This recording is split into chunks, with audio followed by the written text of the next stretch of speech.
கர்த்தருடைய நாமத்திற்கு ஸ்தோத்திரம். ஒவ்வொரு நாளும் கேட்பதன் மூலம் ஒரு வருடத்தில் பைபிள் வாசிப்பை முடிக்க இந்த சேனல் உதவுகிறது. Please subscribe and support us. இன்றைய வேத பகுதி. இப்போது tune in, Spotify, Amazon music மற்றும் யூடியூப் மியூசிக் ஆகியவற்றில் நமது பைபிள் 365 சேனல் கிடைக்கிறது. ஃபாலோ பண்ணுங்க. யாத்திராகமம் அதிகாரம் 21. மேலும் நீ அவர்களுக்கு அறிவிக்க வேண்டிய பிரமாணங்கள் ஆவன.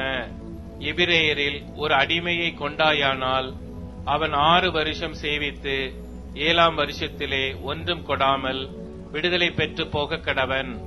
ஒன்றிக்காரனாய் வந்திருந்தானால் ஒன்றிக்காரனாய் போக கடவன். விவாகம் பண்ணினவனாய் வந்திருந்தானால் அவன் பெண் ஜாதி அவனோட கூட போக கடவள். அவன் எஜமான் அவனுக்கு ஒரு பெண்ணை விவாகம் செய்து கொடுத்தும் அவள் அவனுக்கு ஆண் பிள்ளைகளையாவது பெண் பிள்ளைகளையாவது பெற்றும் இருந்தால் அந்த பெண்ணும் அவள் பிள்ளைகளும் அவள் எஜமானை சேர கடவர்கள். அவன் மாத்திரம் ஒன்றியாய் போக கடவன். அந்த வேலைக்காரன் என் எஜமானையும் என் பெண் ஜாதியையும் என் பிள்ளைகளையும் நேசிக்கிறேன், நான் விடுதலை பெற்று போக மனதில்லை என்று மனப்பூர்வமாய் சொல்வானானால் அவன் எஜமான் அவனை நியாயாதிபதிகளிடத்தில் அழைத்துக் கொண்டு போய் அவனை கதவின் அருகேயாவது கதவு நிலையின் அருகேயாவது சேரப்பண்ணி அங்கே அவன் எஜமான் அவன் காதை கம்பியினாலே குத்த கடவன். பின்பு அவன் என்றைக்கும் அவனிடத்திலே சேவித்துக் கொண்டிருக்க கடவன். ஒருவன் தன் மகளை வேலைக்காரியாக விற்று போட்டானால் வேலைக்காரன் விடுதலை பெற்று போவது போல அவள் போகக்கூடாது. அவளை தனக்கு நியமித்துக் கொண்ட எஜமானின் பார்வைக்கு அவள் தகாதவளாய் போனால் அவள் மீட்கப்படலாம். அவன் அவளுக்கு துரோகம் பண்ணி அவளை அந்நியர் கையில் விற்று போட அவனுக்கு அதிகாரம் இல்லை. அவன் தன் குமாரனுக்கு அவளை நியமித்திருந்தானால் தன் குமாரத்திகளை நடத்துவது போல அவளையும் நடத்த கடவன்.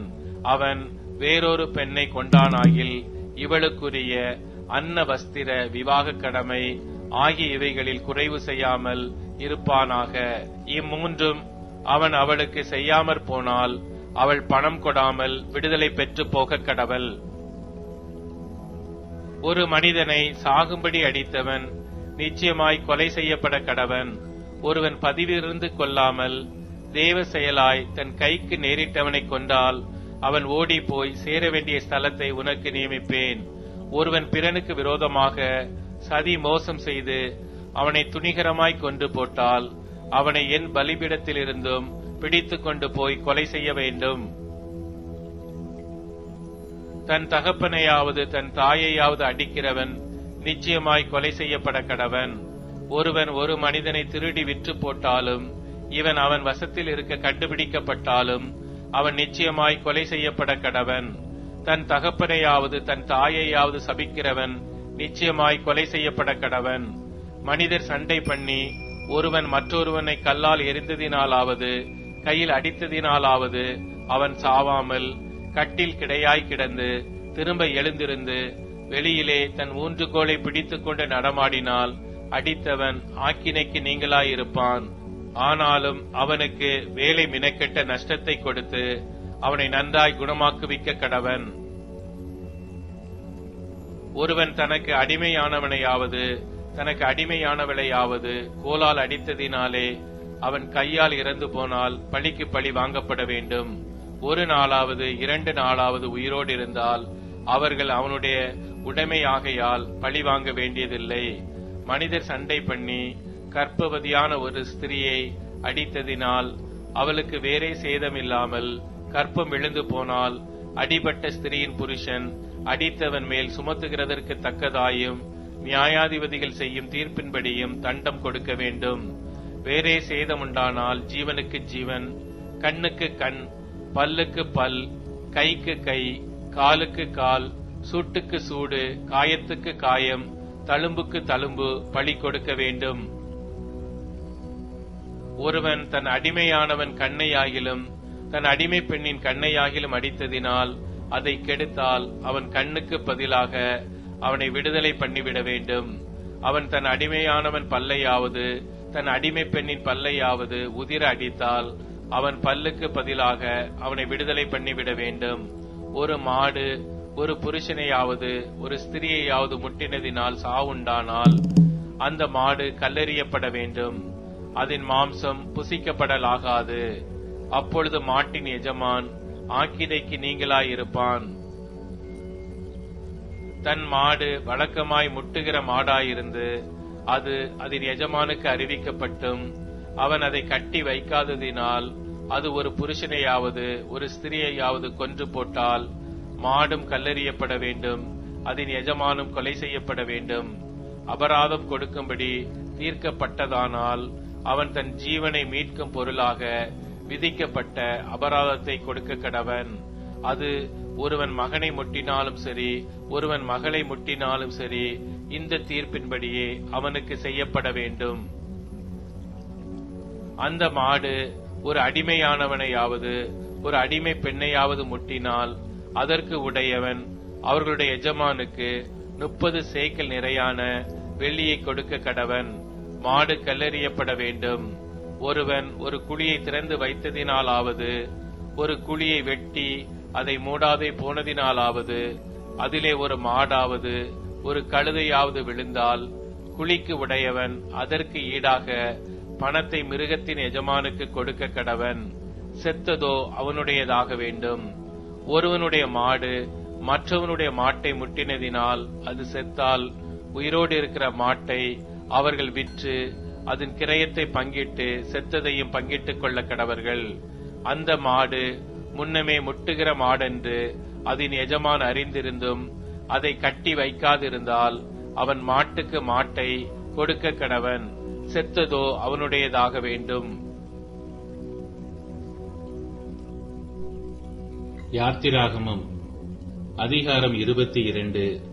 ஒருவன் ஒரு மாட்டையாவது ஒரு ஆட்டையாவது திருடி அதை கொன்றால் அல்லது அதை விற்றால் அவன் அந்த மாட்டுக்கு 5 மாடுகளையும் அந்த ஆட்டுக்கு 4 ஆடுகளையும் பதிலாக கொடுக்க கடவன்.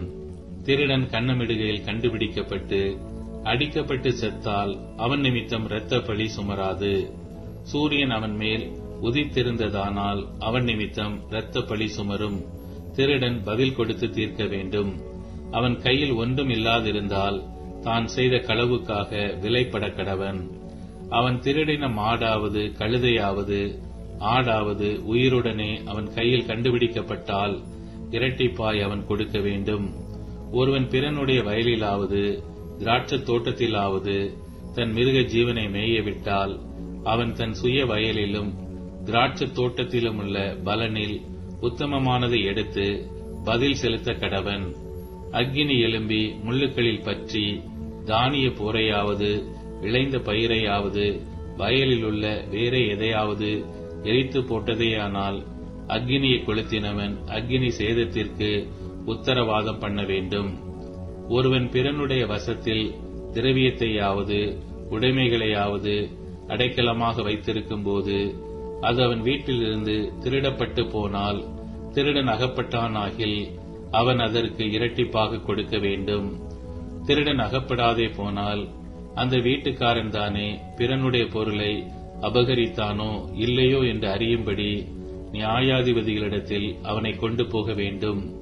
காணாமற் போன மாடு கழுதை ஆடு வஸ்திரம் முதலியவைகளில் யாதொன்றை பிறனொருவன் தன்னுடையது என்று சொல்லி குற்றம் சாட்டினால் இரு திறத்தாருடைய வழக்கும் நியாயாதிபதிகளிடத்தில் வரக்கிடவது. நியாயாதிபதிகள் எவனை குற்றவாளி என்று தீர்க்கிறார்களோ அவன் மற்றவனுக்கு இரட்டிப்பாக கொடுக்க கடவன். ஒருவன் தன் கழுதையையாவது மாட்டையாவது ஆட்டையாவது மற்ற யாதொரு மிருக ஜீவனையாவது பிறன் வசத்தில் விட்டிருக்கும் போது அது செத்தாலும் சேதப்பட்டு போனாலும் ஒருவரும் காணாதபடி ஓட்டிக்கொண்டு போகப்பட்டாலும் அவன் தான் பிறனுடைய பொருளை அபகரிக்கவில்லை என்று கர்த்தர் பேரில் இடும் ஆணை அவர்கள் இருவருக்கும் நடு தீர்க்க கடவது.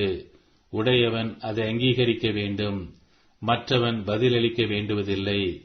அது அவன் வசத்திலிருந்து திருடப்பட்டு போயிற்றானால் அவன் அதன் எஜமானுக்கு அதற்காக உத்தரவாதம் பண்ண கடவன். அது பீருண்டு போயிற்றானால் அதற்கு சாட்சியை ஒப்புவிக்க வேண்டும். பீருண்டதற்காக அவன் உத்தரவாதம் பண்ண வேண்டுவதில்லை. ஒருவன் பிறனிடத்தில் எதையாகிலும் இரவலாக வாங்கினதுண்டானால் அதற்கு உடையவன் கூட இராதபோது அது சேதப்பட்டாலும் செத்து போனாலும் அவன் அதற்கு உத்தரவாதம் பண்ண வேண்டும். அதற்கு உடையவன் கூட இருந்தானாகில் அவன் உத்தரவாதம் பண்ண வேண்டுவதில்லை. அது வாடகைக்கு வாங்கப்பட்டிருந்தால் அது அவன் வாடகைக்கு வந்த சேதம். நியமிக்கப்படாத ஒரு கன்னிகையை ஒருவன் மோசம் போக்கி அவளோடே சயனித்தால் அவன் அவளுக்காக பரிசம் கொடுத்து அவளை விவாகம் பண்ண கடவன். அவள் தகப்பன் அவளை அவனுக்கு கொடுக்க மாட்டேன் என்றானாகில் கன்னிகைகளுக்காக கொடுக்கப்படும் பரிச முறைமையின்படி அவன் பணத்தை நிறுத்து கொடுக்க வேண்டும். சூனியக்காரியை உயிரோடே வைக்க வேண்டாம். மிருகத்தோடே புணருகிறவன் எவனும் கொல்லப்பட வேண்டும். கர்த்தர் ஒருவருக்கே ஒழிய வேறே தேவர்களுக்கு பலியிடுகிறவன் சங்கரிக்கப்பட கடவன். அந்நியனை சிறுமைப்படுத்தாமலும் ஒடுக்காமலும் இருப்பீர்களாக. நீங்களும் எகிப்து தேசத்தில் அந்நியர்களாயிருந்தீர்களே. விதவையையும் திக்கற்ற பிள்ளையையும் ஒடுக்காமல் இருப்பீர்களாக. அவர்களை எவ்வளவாகிலும் ஒடுக்கும்போது அவர்கள் என்னை நோக்கி முறையிட்டால் அவர்கள் முறையிடுதலை நான் நிச்சயமாய் கேட்டு கோபம் மூண்டவராகி உங்களை பட்டயத்தினால் கொலை செய்வேன். உங்கள் மனைவிகள் விதவைகளும் உங்கள் பிள்ளைகள் திக்கற்ற பிள்ளைகளும் ஆவார்கள். உங்களுக்குள் சிறுமைப்பட்டிருக்கிற என் ஜனங்களில் ஒருவனுக்கு நீங்கள் பணம் கடனாக கொடுத்திருந்தால் வட்டி வாங்குகிறவர்கள் போல அவனிடத்தில் வட்டி வாங்க வேண்டாம். பிறனுடைய வஸ்திரத்தை ஈடாக வாங்கினால் பொழுது போகும் முன்னமே அதை அவனுக்கு திரும்ப கொடுத்து விடுவாயாக. அவன் போர்வை அதுதானே, அதுவே அவன் தன் உடம்பை மூடிக்கொள்ளுகிற வஸ்திரம். வேறு எதினாலே போர்த்து படுத்துக் கொள்ளுவான். அவன் என்னை நோக்கி முறையிடும் போது நான் அவனுக்கு செவி கொடுப்பேன். நான் இரக்கமுள்ளவராயிருக்கிறேன். நியாயாதிபதிகளை தூஷியாமலும் உன் ஜனத்தின் அதிபதியை சபியாமலும் இருப்பாயாக. முதல் பழுக்கும் உன் பழத்தையும் வடியும் உன் ரசத்தையும் காணிக்கையாக செலுத்த தாமதிக்க வேண்டாம். உன் குமாரரில் முதற் பேரானவனை எனக்கு கொடுப்பாயாக. உன் மாடுகளிலும் உன் ஆடுகளிலும் அப்படியே செய்வாயாக. குட்டியானது 7 நாள் தன் தாயோடு இருக்கட்டும். 8ஆம் நாளிலே அதை எனக்கு செலுத்துவாயாக. நீங்கள் எனக்கு பரிசுத்த மனுஷராயிருக்க கடவீர்கள்.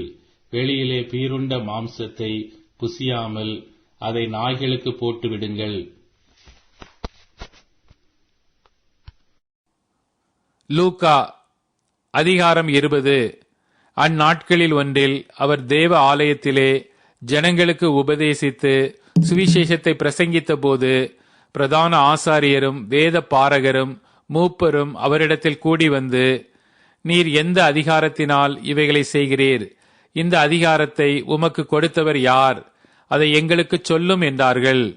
அவர்களுக்கு அவர் பிரதியுத்தரமாக, நானும் உங்களிடத்தில் ஒரு காரியத்தை கேட்கிறேன், அதை எனக்கு சொல்லுங்கள். யோவான் கொடுத்த ஸ்நானம் தேவனால் உண்டாயிற்றோ மனுஷரால் உண்டாயிற்றோ என்று கேட்டார். அவர்கள் தங்களுக்குள்ளே யோசனை பண்ணி, தேவனால் உண்டாயிற்று என்று சொல்வோமானால் பின்னை ஏன் அவனை விசுவாசிக்கவில்லை என்று கேட்பார். மனுஷரால் உண்டாயிற்று என்று சொல்வோமானால் ஜனங்கள் எல்லாரும் யோவானை தீர்க்கதரிசி என்று எண்ணுகிறபடியினால் நம்மேல் கல்லெறிவார்கள் என்று சொல்லி, அது யாரால் உண்டாயிற்றோ எங்களுக்கு தெரியாது என்று பிரதியுத்தரம் சொன்னார்கள். அப்பொழுது இயேசு, நானும் என்ன அதிகாரத்தினால் இவைகளை செய்கிறேன் என்று உங்களுக்கு சொல்லேன் என்றார். பின்பு அவர் ஜனங்களுக்கு சொல்லத் தொடங்கின உவமையாவது, ஒரு மனுஷன் ஒரு திராட்சைத் தோட்டத்தை உண்டாக்கி அதை தோட்டக்காரருக்கு குத்தையாக விட்டு நெடுநாளாக புற தேசத்துக்கு போயிருந்தான். அந்த தோட்டக்காரர் திராட்சைத் தோட்டத்தின் கனிகளில் தன் பாகத்தை கொடுத்தனுப்பும்படி பருவ காலத்திலே அவர்களிடத்தில் ஒரு ஊழியக்காரனை அனுப்பினான். அந்த தோட்டக்காரர் அவனை அடித்து வெறுமையாக அனுப்பிவிட்டார்கள். பின்பு அவன் வேறொரு ஊழியக்காரனை அனுப்பினான். அவனையும் அவர்கள் அடித்து அவமானப்படுத்தி வெறுமையாக அனுப்பிவிட்டார்கள். அவன் 3ஆம் தரமும் ஒரு ஊழியக்காரனை அனுப்பினான். அவனையும் அவர்கள் காயப்படுத்தி துரத்தி விட்டார்கள். அப்பொழுது திராட்சைத் தோட்டத்தின் எஜமான், நான் என்ன செய்யலாம்? எனக்கு பிரியமான குமாரனை அனுப்பினால் அவனை ஆகிலும் கண்டு அஞ்சுவார்கள் என்று எண்ணி அவனை அனுப்பினான். தோட்டக்காரர் அவனை கண்டபோது, இவன் சுதந்திரவாளி, சுதந்திரம் நம்முடையதாகும்படிக்கு இவனை கொல்லுவோம் வாருங்கள் என்று ஒருவரோடொருவர் சொல்லிக்கொண்டு அவனை திராட்சைத் தோட்டத்திற்கு புறம்பே தள்ளி கொன்று போட்டார்கள். இப்படி இருக்க திராட்சைத் தோட்டத்தின் எஜமான் அவர்களை என்ன செய்வான்? அவன் வந்து அந்த தோட்டக்காரரை சங்கரித்து திராட்சைத் தோட்டத்தை வேறு தோட்டக்காரரிடத்தில் கொடுப்பான் அல்லவா என்றார். அவர்கள் அதை கேட்டு அப்படி ஆகாதிருப்பதாக என்றார்கள். அப்பொழுது அவர் அவர்களை பார்த்து, வீடு கட்டுகிறவர்கள் ஆகாதென்று தள்ளின கல்லே மூலைக்கு தலைக்கல்லாயிற்று என்று எழுதியிருக்கிற வேத வாக்கியத்தின் கருத்தென்ன? அந்த கல்லின் மேல் விழுகிறவன் எவனோ அவன் நொறுங்கி போவான், அது எவன் மேல் விழுமோ அவனை நசுக்கி போடும் என்றார். பிரதான ஆசாரியரும் வேத பாரகரும் தங்களை குறித்து இந்த உவமையை சொன்னார் என்று அறிந்து அந்நேரத்திலே அவரை பிடிக்க வகை தேடியும் ஜனங்களுக்கு பயந்திருந்தார்கள். அவர்கள் சமயம் பார்த்து தேசாதிபதியின் ஆளுகைக்கும் அதிகாரத்துக்கும் அவரை ஒப்புக் கொடுக்கும்படி அவருடைய பேச்சிலே குற்றம் கண்டுபிடிக்கலாம் என்று தங்களை உண்மை உள்ளவர்களாய் காண்பிக்கிற வேவுக்காரரை அவரிடத்தில் அனுப்பினார்கள். அவர்கள் வந்து, போதகரே, நீர் நிதானமாய் பேசி உபதேசிக்கிறீர் என்றும் முகதாட்சிணியம் இல்லாமல் தேவனுடைய மார்க்கத்தை சத்தியமாய் போதிக்கிறீர் என்றும் அறிந்திருக்கிறோம். ராயனுக்கு வரி கொடுக்கிறது நியாயமோ அல்லவோ எங்களுக்கு சொல்லும் என்று கேட்டார்கள். அவருடைய தந்திரத்தை அவர் அறிந்து, நீங்கள் என்னை ஏன் சோதிக்கிறீர்கள்? ஒரு பணத்தை எனக்கு காண்பியுங்கள், இதில் இருக்கிற சொரூபமும் மேலெழுத்தும் யாருடையது என்று கேட்டார். அதற்கு அவர்கள் ராயனுடையது என்றார்கள். அதற்கு அவர், அப்படியானால் ராயனுடையதை ராயனுக்கும் தேவனுடையதை தேவனுக்கும் செலுத்துங்கள் என்றார். அவர்கள் அவரை ஜனங்களுக்கு முன்பாக பேச்சிலே குற்றம் பிடிக்க கூடாமல் அவர் சொன்ன உத்தரவை குறித்து ஆச்சரியப்பட்டு மௌனமாயிருந்தார்கள். உயிர்த்தெழுதல் இல்லை என்று சாதிக்கிற சதுசேயரில் சிலர் அவரிடத்தில் வந்து, போதகரே, ஒருவன் மனைவியை உடையவனாயிருந்து பிள்ளை இல்லாமல் இறந்து போனால் அவனுடைய சகோதரன் அவன் மனைவியை விவாகம் பண்ணி தன் சகோதரனுக்கு சந்தானம் உண்டாக்க வேண்டுமென்று மோசே எங்களுக்கு எழுதி வைத்திருக்கிறாரே. சகோதரர் 7 பேர் இருந்தார்கள். அவர்களில் மூத்தவன் ஒரு பெண்ணை விவாகம் பண்ணி பிள்ளை இல்லாமல் இறந்து போனான். பின்பு 2ஆம் சகோதரன் அவளை விவாகம் பண்ணி அவனும் பிள்ளை இல்லாமல் இறந்து போனான். 3ஆம் சகோதரனும் அவளை விவாகம் பண்ணினான். அப்படியே 7 பேரும் அவளை விவாகம் பண்ணி பிள்ளை இல்லாமல் இறந்து போனார்கள். எல்லாருக்கும் பின்பு அந்த ஸ்திரீயும் இறந்து போனாள். இவ்விதமாய் 7 பேரும் அவளை விவாகம் பண்ணி இருக்க உயிர்த்தெழுதலில் அவர்களில் எவனுக்கு அவள் மனைவியாய் இருப்பாள் என்று கேட்டார்கள். இயேசு அவர்களுக்கு பிரதியுத்தரமாக, இந்த பிரபஞ்சத்தின் பிள்ளைகள் பெண் கொண்டும் பெண் கொடுத்தும் வருகிறார்கள். மறுமையையும் மரித்தோரிலிருந்து எழுந்திருக்குதலையும் அடைய பாத்திரராக எண்ணப்படுகிறார்களோ பெண் கொள்வதும் இல்லை, பெண் கொடுப்பதும் இல்லை. அவர்கள் இனி மரிக்கவும் மாட்டார்கள். அவர்கள் உயிர்த்தெழுதலின் பிள்ளைகள் ஆனபடியால் தேவதூதருக்கு ஒப்பானவர்களுமாய் தேவனுக்கு பிள்ளைகளுமாய் இருப்பார்கள். அன்றியும் மரித்தோர் எழுந்திருப்பார்கள் என்பதை மோசேயும் முட்செடியை பற்றிய வாசகத்தில் காண்பித்திருக்கிறார். எப்படி எனில், கர்த்தரை ஆபிரகாமின் தேவன் என்றும் ஈசாக்கின் தேவன் என்றும் யாக்கோபின் தேவன் என்றும் சொல்லி இருக்கிறார். அவர் மரித்தோரின் தேவனாயிராமல் ஜீவனுள்ளோரின் தேவனாயிருக்கிறார். எல்லாரும் அவருக்கு பிழைத்திருக்கிறார்களே என்றார். அப்பொழுது வேத பாரகரில் சிலர் அதை கேட்டு, போதகரே, நன்றாய் சொன்னீர் என்றார்கள். அதன் பின்பு அவர்கள் அவரிடத்தில் வேறொன்றும் கேட்க துணியவில்லை. அவர் அவர்களை நோக்கி, கிறிஸ்து தாவீதின் குமாரன் என்று எப்படி சொல்லுகிறீர்கள்? நான் உம்முடைய சத்துருக்களை உமக்கு பாதபடியாக்கி போடும் வரைக்கும் நீர் என்னுடைய வலது பாரிசத்தில் உட்காரும் என்று கர்த்தர் என் ஆண்டவருடனே சொன்னார் என்று தாவீது தானே சங்கீத புஸ்தகத்தில் சொல்லுகிறானே. தாவீது அவரை ஆண்டவர் என்று சொல்லி இருக்க அவனுக்கு அவர் குமாரனாய் இருப்பது எப்படி என்றார். பின்பு ஜனங்கள் எல்லாரும் கேட்கையில் அவர் தம்முடைய சீஷரை நோக்கி, நீண்ட அங்கிகளை தரித்துக் கொண்டு திரியவும், சந்தை வெளிகளில் வந்தனங்களை அடையவும், ஜெப ஆலயங்களில் முதன்மையான ஆசனங்களில் உட்காரவும், விருந்துகளில் முதன்மையான இடங்களில் இருக்கவும் விரும்பி, விதவைகளின் வீடுகளை பட்சித்து பார்வைக்கு நீண்ட ஜெபம் பண்ணுகிற வேத பாரகரை குறித்து எச்சரிக்கையாயிருங்கள், அவர்கள் அதிக ஆக்கினையை அடைவார்கள் என்றார். லூக்கா அதிகாரம் 21. அவர் கண்ணேறிட்டு பார்த்தபோது ஐஸ்வர்யவான்கள் காணிக்கை பெட்டியிலே தங்கள் காணிக்கைகளை போடுகிறதைக் கண்டார். ஒரு ஏழை விதவை அதிலே 2 காசை போடுகிறதையும் கண்டு, இந்த ஏழை விதவை மற்றெல்லாரை பார்க்கிலும் அதிகமாக போட்டாள் என்று மெய்யாகவே உங்களுக்கு சொல்லுகிறேன். அவர்கள் எல்லாரும் தங்கள் பரிபூரணத்திலிருந்து எடுத்து தேவனுக்கென்று காணிக்கை போட்டார்கள். இவளோ தன் வறுமையிலிருந்து தன் ஜீவனத்துக்கு உண்டாயிருந்ததெல்லாம் போட்டுவிட்டாள் என்றார். பின்பு சிறந்த கற்களினாலும் காணிக்கைகளினாலும் தேவ ஆலயம் அலங்கரிக்கப்பட்டிருக்கிறதை குறித்து சிலர் சொன்னபோது அவர், நீங்கள் பார்க்கிற இவைகளில் ஒரு கல் மற்றொரு கல்லின் மேல் இராதபடிக்கு எல்லாம் இடிக்கப்படும் நாட்கள் வரும் என்றார். அவர்கள் அவரை நோக்கி, போதகரே, இவைகள் எப்பொழுது சம்பவிக்கும்? இவைகள் சம்பவிக்கும் காலத்துக்கு அடையாளம் என்ன என்று கேட்டார்கள். அதற்கு அவர், நீங்கள் வஞ்சிக்கப்படாதபடிக்கு எச்சரிக்கையாயிருங்கள். ஏனெனில் அநேகர் வந்து என் நாமத்தை தரித்துக் கொண்டு நான் தான் கிறிஸ்து என்றும் காலம் சமீபித்தது என்றும் சொல்லுவார்கள். அவர்களை பின்பற்றாதிருங்கள். யுத்தங்களையும் கலகங்களையும் குறித்து நீங்கள் கேள்விப்படும்போது பயப்படாதிருங்கள். இவைகள் முன்னதாக சம்பவிக்க வேண்டியதே, ஆனாலும் முடிவு உடனே வராது என்றார். அப்பொழுது அவர் அவர்களை நோக்கி, ஜனத்துக்கு விரோதமாய் ஜனமும் ராஜ்யத்துக்கு விரோதமாய் ராஜ்யமும் எழும்பும். பல இடங்களில் மகா பூமி அதிர்ச்சிகளும் பஞ்சங்களும் கொள்ளை நோய்களும் உண்டாகும். வானத்திலிருந்து பயங்கரமான தோற்றங்களும் பெரிய அடையாளங்களும் உண்டாகும். இவைகளெல்லாம் நடப்பதற்கு முன்னே என் நாமத்தின் நிமித்தம் அவர்கள் உங்களை பிடித்து ஜெப ஆலயங்களுக்குள்ளும் சிறைச்சாலைகளுக்குள்ளும் ஒப்புக்கொடுத்து ராஜாக்கள் முன்பாகவும் அதிபதிகள் முன்பாகவும் உங்களை இழுத்து துன்பப்படுத்துவார்கள். ஆனாலும் அது உங்களுக்கு சாட்சியாவதற்கு ஏதுவாயிருக்கும். ஆகையால் என்ன உத்தரவு சொல்லுவோம் என்று கவலைப்படாதிருக்கும்படி உங்கள் மனதிலே நிர்ணயம் பண்ணிக்கொள்ளுங்கள்.